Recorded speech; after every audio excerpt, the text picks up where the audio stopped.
Blanner from the lifestyle website julieblanner.com, where I share easy recipes, home decor that blends function and design, and entertaining ideas.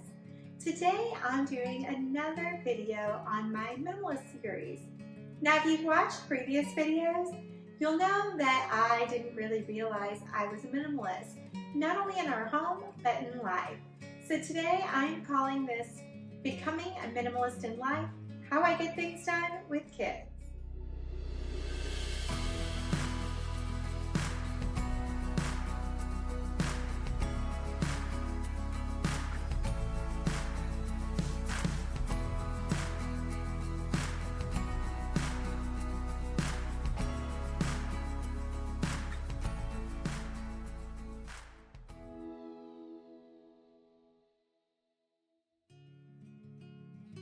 A lot of strategies to really keep our lives feeling simple, uncluttered in our schedules, and it's really helped out a lot. You know, it's really overwhelming to have 3 kids in school with different activities and trying to keep up with it all and keep up with their friends while still making time for yours. And of course, plenty of togetherness. That's really important to our family. I really take a lot of pride on spending time with our children, and so that we always have dinner together every night. So in doing so, we've had to make some sacrifices that have also simplified our lives. We don't run a crazy kitchen calendar. I know that so many do, and there's nothing wrong with that, but for us, we decided to take a scaled back approach to raising our children and limiting them to 1 activity per child per week.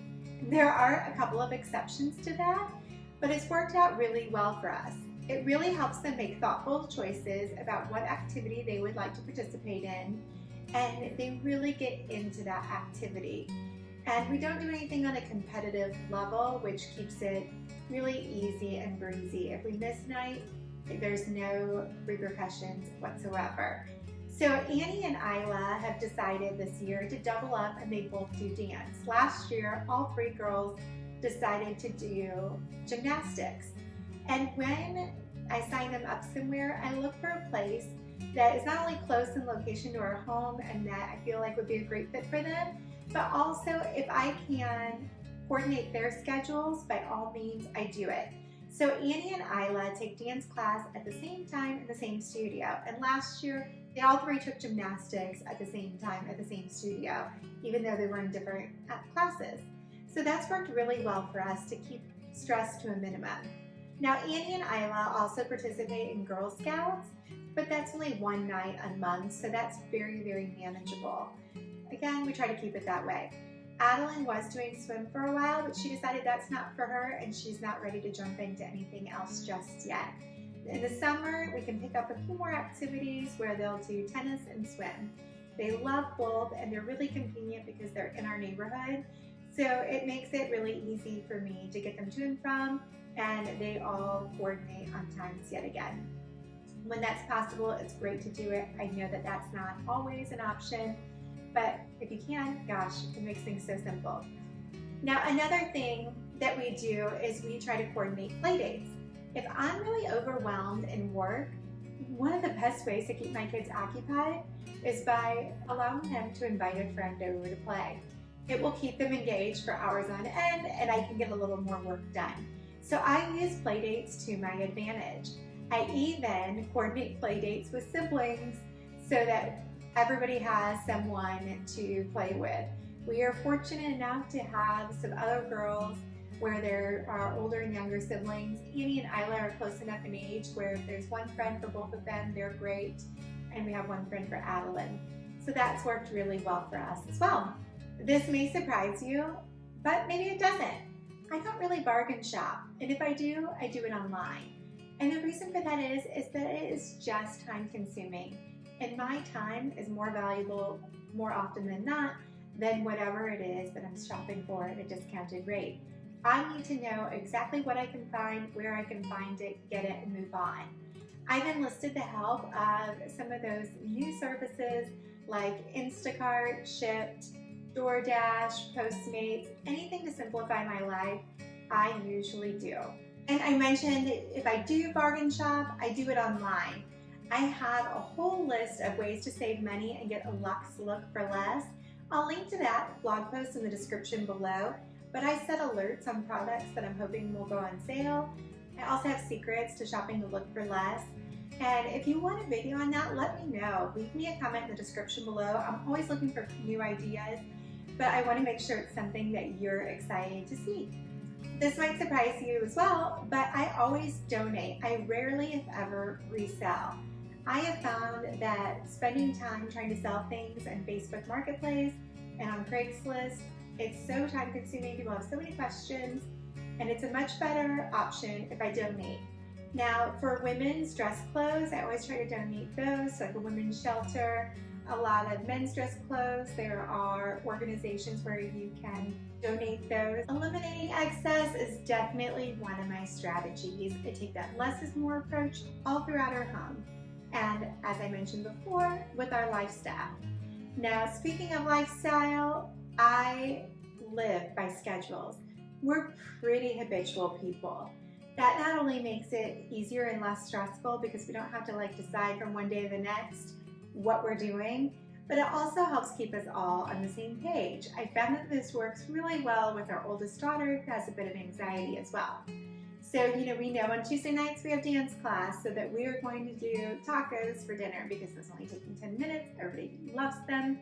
They all help with making them, and then we can run them over there. Although if you did catch my Instagram stories a couple weeks ago, one night we mixed it up and we made some crepes. We keep things pretty consistent and we're pretty regimented people. There are some nights of the week where we tend to eat out a little more and join friends, and that's Wednesday night. So we know what to expect pretty much every night of the week. It might seem boring to you, but for us, it's just mindless in a really chaotic world. Now, another thing we do with schedules is that we really maintain regimented bedtime schedules for the kids.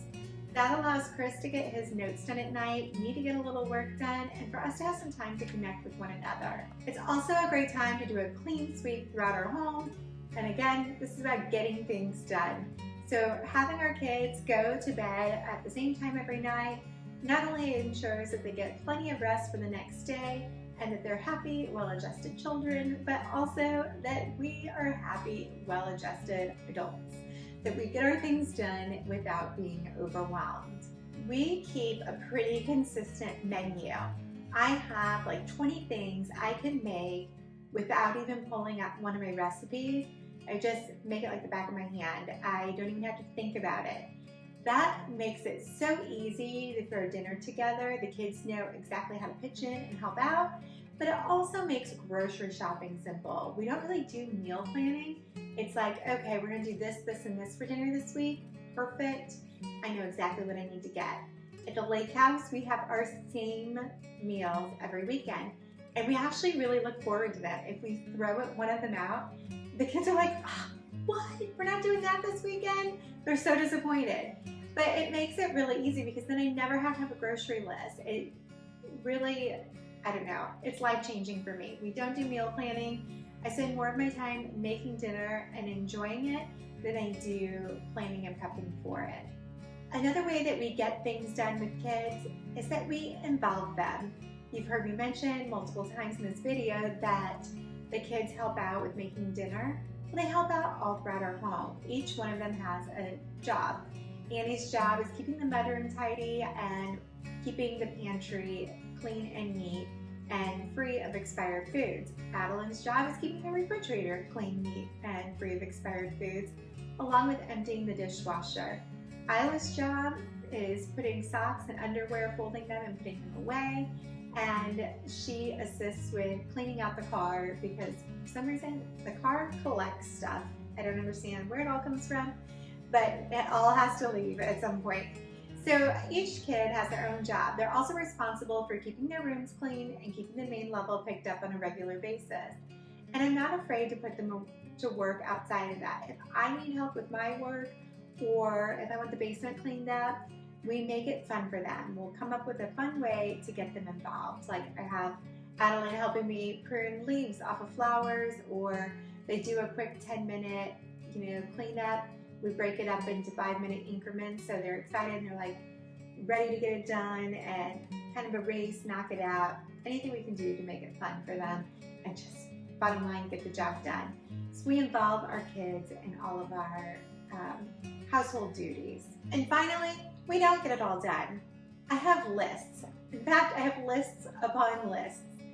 I have a list for pretty much everything. I do keep a shopping list that's kind of like a running list of, hey, we're out of shampoo, whatever else. I have, a general like daily to-do list, like these are my goals for this day, these are my goals for the lake house. All of our lake house projects are on one list, all of our St. Louis home projects are on another list.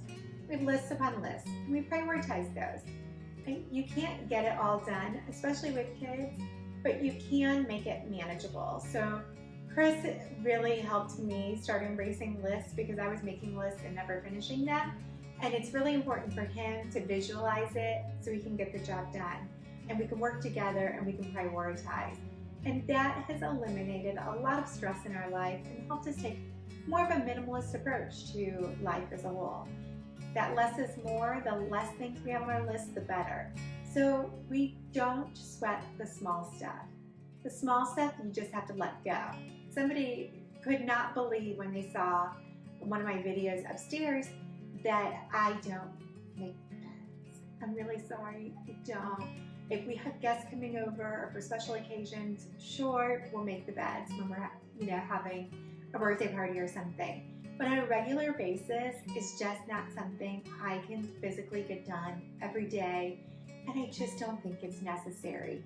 It doesn't bother me, and if it doesn't bother me, then it shouldn't bother anyone else who doesn't see it.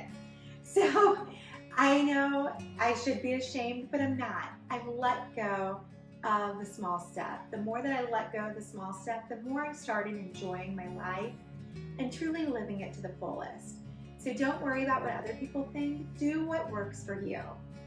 I hope you enjoyed this video on a minimalist approach to living with 3 kids. And don't forget to click subscribe because I'd really love to see you again soon. If you have any questions, comments, leave them all down below. I really love hearing from you. And please click like it. I really appreciate your support as I put myself out there in a realm that I haven't been the most comfortable in video. Thank you so much for your support, and I look forward to seeing you again soon.